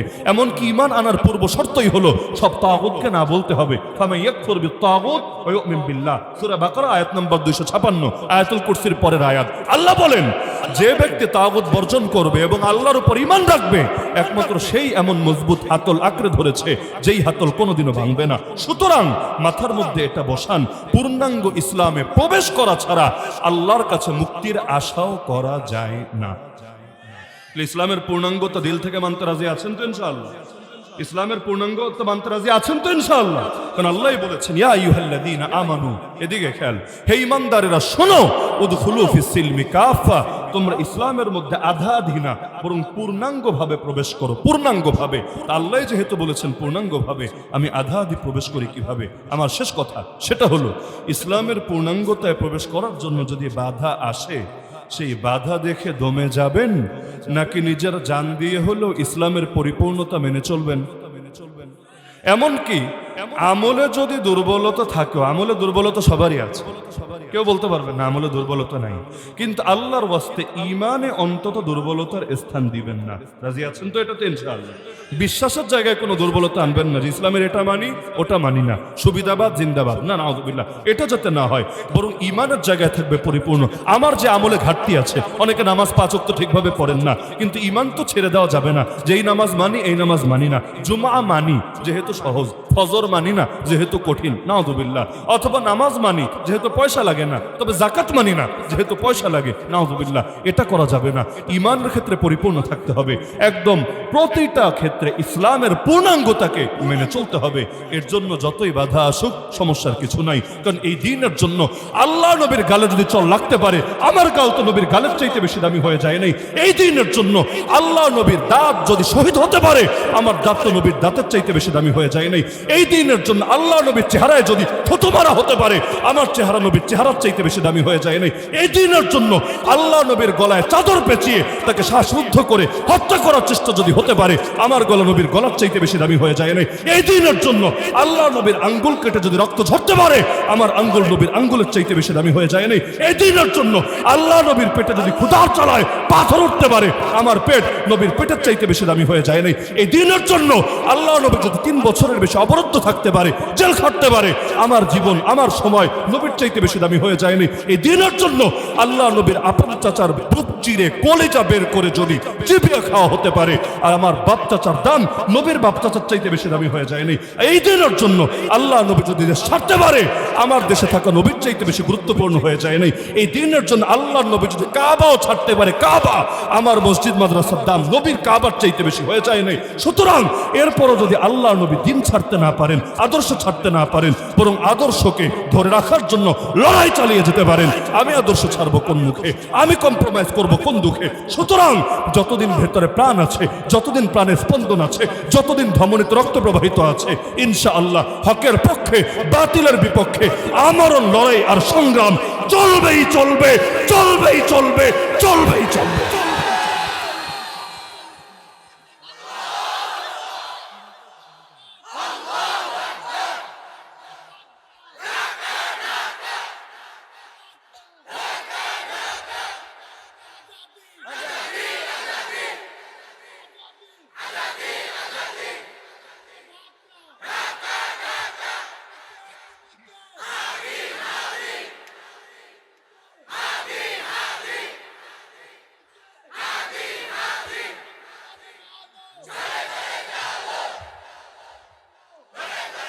আমাদের ভাইয়েরা রক্ত দিয়ে আমাদেরকে যে পথ দেখিয়ে গেছে, সেই পথ তো আমরা ছাড়তে পারবো না। আরে আমাদের চোখের সামনে কোরআনের পাখি শহীদ আল্লামা দেলোয়ার হোসেন সাইদ রহমতুল্লাহ আলী, আল্লাহর বান্দা আজ থাকলে আর এক একটা বিভাগেও জেলা লাগবে না, এক একটা বিভাগেও একটা কদম ফেললে কি বিপ্লবটা হয়ে যেত। এটা কারো দ্বারা আগামী কতকালে হবে আল্লাহ ভালো জানে। সেখান থেকে শুরু করে আমাদের আব্দুল ফাহাদ, আমাদের আবু সাইদ, আমাদের মুগ্ধ, সর্বশেষ আমাদের শরীফ ওসমান হাদি, এই যে রক্ত দিয়ে দিয়ে আমাদেরকে যে পথ চেনালো, এই পথ তো আমরা ছাড়তে পারি না। এত রক্ত যখন দেওয়াই হয়ে গিয়েছে, চূড়ান্ত বিজয় তো অর্জন করতেই হবে। যতদিন পর্যন্ত সব জুলুমের অবসান না হবে, সব ফ্যাসিবাদের অবসান না হবে, সব অন্যায়ের কফিনে শেষ পেরেক না ঠুকবে, যতদিন পর্যন্ত এই দেশ হকের আলোয় আলোকিত না হবে, ততদিন পর্যন্ত যত সাগর রক্ত লাগুক রক্ত দেওয়া হবে। আর ওরা পোশাক পাল্টে পাল্টে যতই জুলুম করুক, যতই গুলি চালাক, যতই টিয়ারশেল মারুক, কি ভেবেছে মুসলমান মৃত্যুতে দমে যাবে? মুসলমান ভয় পেয়ে সরে যাবে? আরে যারা শাহাদাতকে জীবনের চাইতে বেশি ভালোবাসতে শিখেছে, যারা শাহাদাতকে জীবনের চাইতে বেশি ভালোবাসতে শিখেছে, পৃথিবীর কোনো শক্তি নাই যেটা দিয়ে তাদেরকে দমিয়ে দিতে পারে। সুতরাং আমাদের যতদিন প্রাণ আছে জুলুম আসতে পারে, হাতে হাত করা লাগতে পারে, কোমরে গরুর রশি আসতে পারে, পায়ে ডান্ডা বেরিয়ে আসতে পারে, এমনকি ঈদের দিনও রিমান্ডে থাকা লাগতে পারে, গলায় ফাঁসির দড়ি বরণ করা লাগতে পারে, এই কল্লাও কোনো বাতিলের হাতে কাটা যেতে পারে। তো যতদিন বেঁচে আছি এই মাথা নত হবে না, নত হবে না কোনো বাতিল, কোনো তাগুতের সামনে। ব্যাস, আমার পুরো আলোচনার মূল খোলাস একটাই, ইসলামের পূর্ণাঙ্গতাকে আঁকড়ে ধরতে হবে। ব্যাস, অন্তত ঈমানের লাইনে কোনো আপোষের সুযোগ নেই। আমলে যতটুকু ত্রুটি আছে এর জন্য আল্লাহর কাছে প্রত্যেকে মাফ চাই, কিন্তু ঈমানের জায়গায়, বিশ্বাসের জায়গায় ন্যূনতম কোনো কম্প্রোমাইজের কোনো চিন্তাও মাথার ভেতরে আনবেন না। রাজি আছেন তো সকলে ইনশাআল্লাহ? আলহামদুলিল্লাহ, আমাদের প্রিয় ভাই আমার সাথে আজকে কথা হলো। আমার মনে ছিল না যে আমার উত্তরায় ওই মাহফিল প্রতিদিন করতে করতে এগুলো সফর সঙ্গীরা মেনটেন করে, জেহেনও থাকে না। আমাকে হঠাৎ মেসেজ দিলেন যে আজকে আসবেন না। আমি প্রথমে মনে করতে পারছিলাম না কোথায়, পরে বললেন উত্তরানে আপনার মাহফিল আছে। আমি বললাম ও আচ্ছা, আমি তো ভুলে গিয়েছি। তো যাক, আলহামদুলিল্লাহ, আমি অপেক্ষা ছিলাম কখন আসবেন। অবশেষে এসেছেন। নতুন বাংলাদেশ যেহেতু তারুণ্যের বাংলাদেশ, তারুণ্যের হাত ধরে আগামীতে ভালো কিছু হবে আমরা আশাবাদী ইনশাআল্লাহ। মানুষ এখন পরিবর্তন চায় এবং জেনজির সেন্টিমেন্টটাই তো আলাদা। অনেকে তো না বুঝে ওঠে, দেখা যায় এমন কিছু চাপিয়ে দিতে চায় যেটা বাঙালি এখন আর খায় না। আর এবারের ভোটাররাও তো মাশাআল্লাহ, এখনের ভোটারদের বড় একটা অংশ, আমি নিজেও এমন, জীবনে কোনোদিন ভোট দেওয়া চান দিবেন কিভাবে? আপনি যাবেন সকালে, শুনবেন তাহাজ্জুদের টাইমে কাম খতম হয়ে গেছে। আর আপনি কি, আপনার মরা দাদা নানাও ভোট দিয়ে চলে গেছে, আপনি আরো আফসোস করেন, হায় রে দাদা, আসলে একটা ভোট দেখা দেওয়া যায়, অন্তত ঘরে উকি দিতা, ভোট কেন্দ্র থেকে চলে গেল। বড় একটা অংশ তো এমন, অনেকে ভেবেছে যে বিগত সময়ে যেমন মাসল পাওয়ার কাজে লাগিয়ে আর কালো টাকা উড়িয়ে মনে হয় ছক্কা মেরে ফেলবে। না রে ভাই, এই বাংলাদেশ আর সেই বাংলাদেশ নাই, অনেক চেঞ্জ হয়েছে। গত এক সপ্তাহ থাকলাম সিলেট। অন্যান্য যুবকদের থেকে যা শুনলাম, মানে যুবকদের যেটা আছে তো আছে, নারীদের ভেতরেও আলহামদুলিল্লাহ, নারীদের ভেতরেও ইসলামের ব্যাপারে বা বাংলাদেশপন্থী চেতনার ব্যাপারে যা আজীব এক জাগরণ তৈরি হয়েছে। ইনশাআল্লাহ আমরা আশাবাদী ভালো কিছু হবে। নির্দিষ্ট কোনো দলের পক্ষে আমি কথা বলবো না, তাহলে আবার বলবেন যে হুজুর আবার নির্দিষ্ট কোনো দলের পক্ষে দালালি করছে কিনা, কিন্তু আমি আশাবাদী ইনসাফের পক্ষেই এই জাতির আওয়াজ উঠবে এবং এই দেশ, জাতি আর মানবতা মুক্তি পাবে ইনশাআল্লাহ। আল্লাহ আমাদের সবাইকে এদেশেও সোনালী সুদিনটা দেখে যাওয়ার তৌফিক দান করুন এবং আমাদের বাকি লড়াইটা, আমাদের ভাই হাদি জীবিত থাকলে সংসদে গেলেও যে লড়াইটা চালাতো, কাজটা তো বাকি আছে এবং শহীদদের কাজ জিন্দা মানুষদেরকেই চালিয়ে নেওয়া লাগে। আল্লাহ তাআলা আমাদেরকে সেই লড়াইটা চালিয়ে নিয়ে চূড়ান্ত বিজয় অর্জন করে শহীদের কবরের পাশে গিয়ে অন্তত একটু সালাম দিয়ে আসার তৌফিকটা দান করুন। আল্লাহ রাব্বুল আলামিন আজকের এই মাহফিলকে কবুল করুন, সবাইকে জাযায়ে খায়ের দান করুন, আমিন। ওয়া মা আলাইনা ইল্লাল বালাগুল মুবিন ওয়া আখিরু দাওয়ানা আলহামদুলিল্লাহ।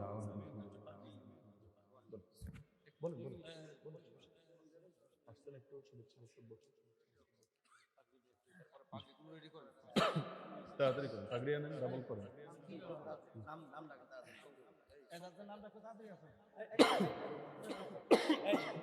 العالمين والصلاة والسلام على سيد المرسلين وعلى آله وأصحابه أجمعين يا رب العالمين يا أرحم الراحمين يا أحكم الحاكمين يا الله। দীর্ঘ সময় কোরআনের কথা বলে এবং শুনে মধ্যরাতে বড় আশা নিয়ে আপনার কাছে দুটো হাত তুললাম। আয় মেহেরবান আল্লাহ, মেহেরবানি করে আমাদের অতীতের সমস্ত গুনাহ খাতাগুলোকে আপনি মাফ করে দেন। আয় আল্লাহ, আমরা প্রত্যেকেই পাপী, পাপের সাগরে ডুবে আছি। আয় আল্লাহ, আমাদেরকে এই মাহফিল থেকে নিষ্পাপ হয়ে বাড়িতে ফিরে যাওয়ার তৌফিক দান করেন। আয় আল্লাহ, শাবান মাসের শেষার্ধে চলে এসেছি, রমজানের মাত্র কয়েকটা দিন বাকি আছে। আয় আল্লাহ, জানি না কার মরণ কখন চলে আসবে। আয় আল্লাহ, আমাদের প্রত্যেকের হায়াতে বরকত দিয়ে এই রমজানের ফয়জ এবং বারাকাত হাসিল করার তৌফিক দিয়ে দেন। আয় আল্লাহ, আমরা যাতে প্রত্যেকেই এই রমজানের সিয়াম এবং কিয়ামের উপর যথাযথ আমল করতে পারি। আয় আল্লাহ, যারা উমরার নিয়াত করেছে তারাও যথাযথভাবে উমরা করতে পারে, যারা ইতিকাফের নিয়াত করেছে তারাও যাতে ইতিকাফ ঠিকভাবে আদায় করতে পারে।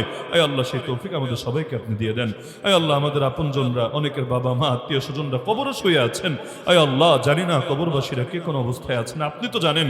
আয় আল্লাহ, প্রত্যেক কবরবাসীর কবরে আযাবকে স্থায়ীভাবে মাফ করে দেন। আয় আল্লাহ, তাদের কবরগুলোকে জান্নাতের বাগানে পরিণত করে দেন। আয় আল্লাহ, এলাকার গোরস্থানগুলোতে যত মুমিন মুর্দেগান শায়িত আছেন, আয় আল্লাহ সবাইকে, আয় আল্লাহ, তাদের কবরগুলোকে নূরে নূরানি বানিয়ে দেন। আয় আল্লাহ, আমাদের যে মুরব্বীরা এখনো জীবিত আছেন সবাইকে নেক হায়াত দান করেন। আমাদের মধ্যে, আমাদের আপনজনদের মধ্যে যারাই অসুস্থ সবাইকে শেফায়ে কামেল আজল নসিব করেন। যারা ঋণগ্রস্ত সবাইকে ঋণ পরিশোধের তৌফিক দান করেন। যে যে মুসিবতে আটকে আছে সকলের মুসিবতকে আপনি দূর করেন। আয় আল্লাহ, প্রত্যেকের পরিবারে সুখ শান্তি দান করেন। যারা এখনো হজ উমরায় যেতে পারে নাই, অতি দ্রুত কবুল হজ কবুল উমরা করার সৌভাগ্য দান করেন। আয় আল্লাহ এই মাদ্রাসাকে আপনি কবুল করে নেন। আয় আল্লাহ এই মাদ্রাসার যাবতীয় প্রয়োজন গাইবে খাজানা থেকে পূরণ করে দেন। আয় আল্লাহ উম্মার কল্যাণে যাতে বেশি থেকে বেশি অবদান রাখতে পারে সেই তৌফিক দিয়ে দেন। আয় আল্লাহ প্রতিটা শিক্ষার্থীকে জামানা শ্রেষ্ঠ হাক্কানি রব্বানি হাফেজ আলেম হওয়ার তৌফিক দান করে। বিশেষ করে যে 6 জনের মাথায় আজকে সম্মানের পাগড়ি পরিয়ে দেওয়া হলো, আয় আল্লাহ চিরকাল যাতে কোরআনের হক তারা যথাযথভাবে আদায় করতে পারে। আয় আল্লাহ শুধু হাফেজ না, কোরআনের পূর্ণাঙ্গ আলেম হয়ে যেতে পারে সেই তৌফিক আপনি দিয়ে দেন। আয় আল্লাহ যারা দান সদকা করেছে তাদের প্রতিটা পয়সাকে আপনি কবুল করে নেন। যে যে নিয়তে দান করেছে প্রত্যেকে দিলেন নেক মাকসাদকে পূরণ করে নেন। জিন্দা মুর্দা সবাইকে মাফ করে দেন। আসমানি জমিনি সমস্ত বালা মুসিবত থেকে হেফাজত ফরমান। আয় আল্লাহ এই দেশের সমস্ত ওলামায়ে কেরামকেও দ্বীনের জন্য ঐক্যবদ্ধ হয়ে যাওয়ার তৌফিক দান করেন। আর জাতিকে ওলামাদের পরামর্শ মেনে মেনে নিজেদের জিন্দেগি পরিচালনা করার তৌফিক দান করেন। আয় আল্লাহ আজকের মাহফিলের সভাপতি, আয় আল্লাহ এই মাহফিলের সভাপতি এবং তিনি আমাদের সকলের শ্রদ্ধাভাজন ব্যক্তিত্ব, আয় আল্লাহ সেই শাইখুল হাদিস মুফতি কামালউদ্দিন সাহেবকে আপনি বেশি থেকে বেশি নেকায়াত দান করেন।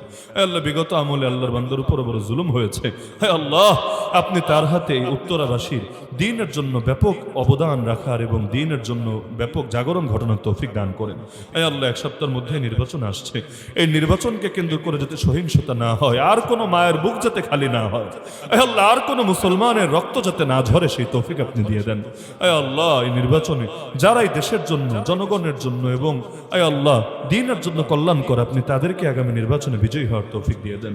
আয় আল্লাহ এই দেশকে কেন্দ্র করে পার্শ্ববর্তী রাষ্ট্র এবং পশ্চিমারা যে সমস্ত ষড়যন্ত্র চক্রান্ত করছে সেগুলোর হাত থেকে এই দেশকে এবং এই জাতিকে আপনি হেফাজত করেন।